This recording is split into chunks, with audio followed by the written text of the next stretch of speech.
வணக்கம். சேலம் எம்ஏநாதன் யூடியூப் நேயர்களே, இன்றைக்கி சுண்டக்காய் வடை எப்படி செய்யலாங்கிறது தான் நாம் பார்க்க போகிறோம்.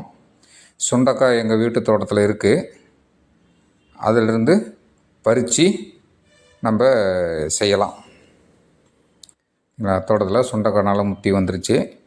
அந்த பதத்துக்கு எடுத்துக்கலாம். என்னென்ன தேவைன்னு பார்க்கலாம். மற்ற பொருட்களை: கடலப்பருப்பு 1 டம்ளரு, ஒரு 2 மினிமம் சைஸ் வெங்காயம் நறுக்கி வச்சுருக்குது பொடி பொடியாக,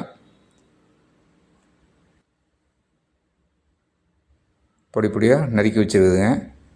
2 பச்சை மிளகா பொடியாக நறுக்கி வச்சுருக்குது.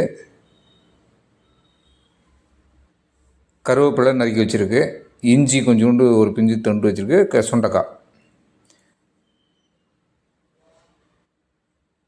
இப்போ நம்ம கடலைப்பருப்பை ஊற போடணும். 1 டம்ளர் கடலைப்பருப்பை ஒரு 2 மணி நேரம் ஊற போடணுங்க. அதனால் அலசிட்டு ஊற போட்டுடலாம். இல்லைங்களா? ஊறிச்சு நல்லா அலசி வச்சுருக்கு. அரைச்சி வடித்து வச்சுருக்குது. தண்ணியே இருக்கக்கூடாது. மிக்சியில் போட்டு அரைச்சிக்கலாம்.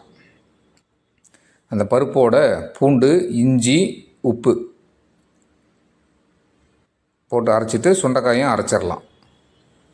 அரைச்சிட்டு அதை கலவையில் வெங்காயம், நறுக்கி வச்சுருந்த வெங்காயம், பச்சை மிளகா, கருவேப்பிலை, அந்த சுண்டக்காய் அரைச்சதையும் அதிலே போட்டாச்சு. எல்லாம் பெசரி எடுத்துக்கலாம். எல்லாம் ஈவனாக கலந்து வர மாதிரி சுண்டக்காய் அரைச்சது, வெங்காயம், மிளகாய், கருவேப்பிலை, பூண்டு எல்லாம் கலந்து வர மாதிரி நல்லா பெசரி வச்சுக்கணுங்க. அதை உருண்டை வச்சிடலாம். உருண்டை எல்லாம் பிடிச்சி வச்சுக்கலாம். இப்போ 10 வடை மட்டும் போட்டிருக்கு. ஒரு 2 பேர் சாப்பிட்ற மாதிரி தட்டி வச்சுக்கலாங்க. எண்ணெயில் போடுற மாதிரி தட்டி வச்சுக்கலாம். இப்போ அடுப்பில் எண்ணெயை வச்சு அந்த ஹீட்டு வர வரைக்கும் வெயிட் பண்ணிவிட்டு ஒவ்வொரு வடையாக போட்டுக்கலாம். ஒரு 4 நாளாக போட்டுக்கலாம். எண்ணெய் போட்டிருக்கிறதே 2 பேர் சாப்பிட்ற மாதிரி ஒரு 10 வடை தான் போட்டிருக்கு. ஒரு 4 வடை போட்டுக்கலாம். எண்ணெய் கம்மியாக ஊற்றி ஒரு 2 கூட சுட்டுக்கலாம். 4 கூட சுட்டுக்கலாம்.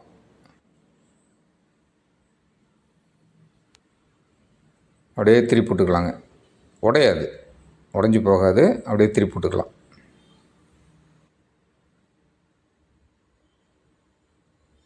வெந்துருச்சு பார்த்தீங்களா?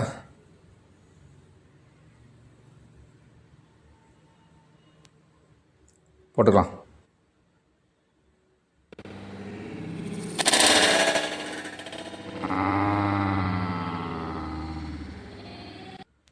எடுத்தாச்சுங்க. அடுத்தது மீதி 6 வடை இருக்கும். 6 வடையும் ஒன்றா போட்டுக்கலாம்.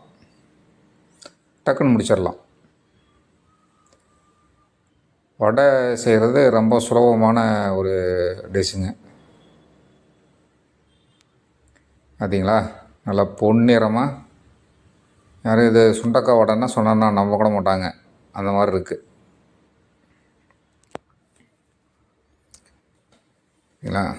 ஓகே நேயர்களே, நமது சேலம் எம்ஏநாதன் யூடியூப் சேனலை சப்ஸ்கிரைப் பண்ணுங்கள், ஷேர் பண்ணுங்கள், லைக் பண்ணுங்கள். நன்றி.